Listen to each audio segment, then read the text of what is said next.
Halo teman-teman semua, apa kabar? Semoga semuanya sehat dan aman ya. Apa masih karantina di rumah juga? Nggak keluar kecuali benar-benar penting kan? Sekarang kegiatan saya sehari-hari kalau nggak ngerjain commission, bikin konten buat Patreon. Kayak sekarang, paling kegambaran main kucing sambil goler. Waktu pandemi dan masih ngerjain Egnoid sih, karantina mandiri nggak terlalu kerasa. Tapi sekarang nganggur, hidup jadi lebih santai, rileks, jadwal makan dan tidur jadi lebih teratur. Sekarang, saya mau cerita soal salah satu bahaya jadi webtoonis dan tips gimana cara nanggulanginnya. Teman-teman tahu kan kalau jadi autor webtoon itu jadwal deadline-nya ketat banget. 1 minggu harus jadi 1 episode. Kalau kata pembaca sih 1 episode bacanya cuma semenit dan kerasanya pendek banget. Kalau bisa update setiap hari dong.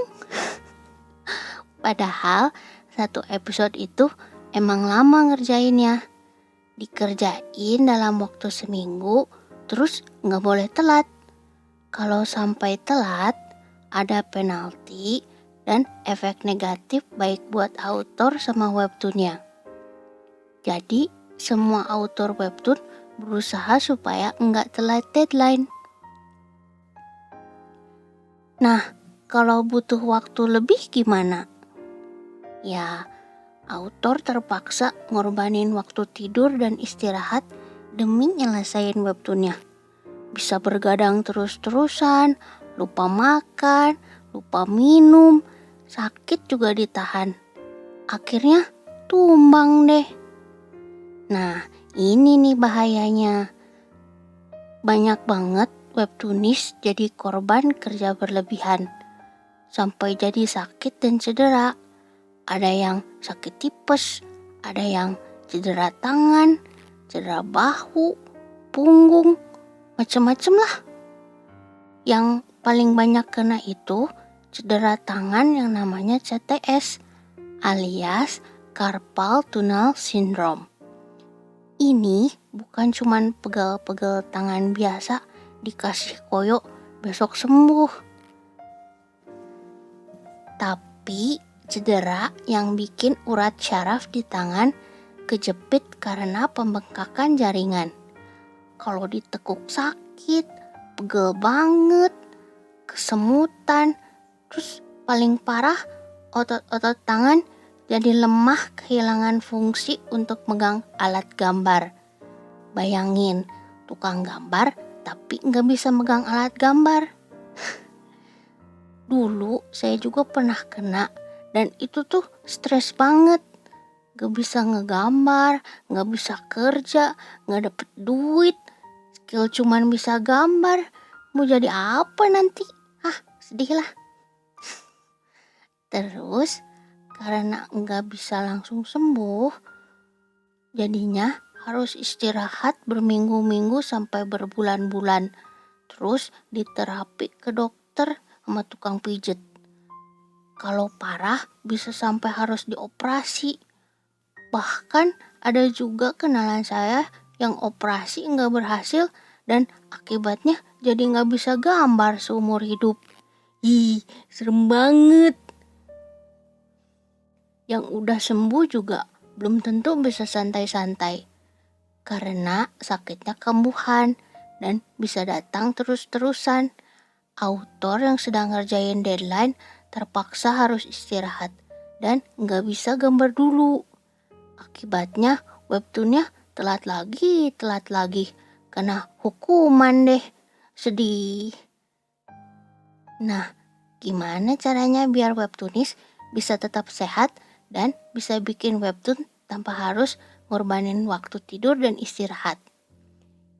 Ini adalah tips dari saya. 1. Pekerjakan asisten. Webtoon emang bisa dikerjain sendirian sama 1 orang apalagi kalau gambarnya simple. Tapi kalau webtoonnya rumit, resiko babak belur lebih tinggi. Jadi sebaiknya minta bantuan orang lain atau asisten. Hal-hal simple tapi ribet kalau dikerjain orang lain sangat membantu. Bagi-bagi tugas seperti bagian mentinta, mewarnain base color, bikinin background, sampai minta tolong ngetikin dialog juga bakal bikin jadi pengerjaannya cepet dan beban yang ditanggung author akan sangat berkurang. Kedua, menabung episode. Punya banyak episode sebelum episodenya terbit, itu bakal ngebantu banget. Jadi jadwal kerja bisa lebih santai dan gak diburu-buru. Kalau misalkan tiba-tiba ada kejadian darurat kayak sakit atau urusan pribadi, author masih punya banyak episode cadangan. Aman deh. 3. Mempersiapkan aset. Aset adalah hal-hal yang penting gak penting, tapi kalau dikerjain sendiri bakal makan waktu banget. Hal-hal kayak latar belakang, perintilan kayak mobil, motor, sepeda, gelas, buku, macem-macem. Author bisa ngekomisin orang lain buat bikin latar belakang webtoonnya, atau bisa juga kalau misalkan pakai program kayak Clip Studio kayak gini, ada banyak banget aset gratisan ataupun beli yang bisa dipakai untuk webtoonnya. Mau bikin latar belakang cepet? Gampang. Mau bikin pola pakaian? Bisa. Mau bikin karakter tambah cantik dengan bunga-bunga? Tinggal di brush. Nah, itu 3 tips penting untuk kerjain webtoon lebih cepat agar terhindar dari bahaya cedera. Selain itu, author juga harus menganggap waktu istirahat sebagai bagian penting dari pengerjaan webtoon. Karena istirahat itu paling penting buat badan author.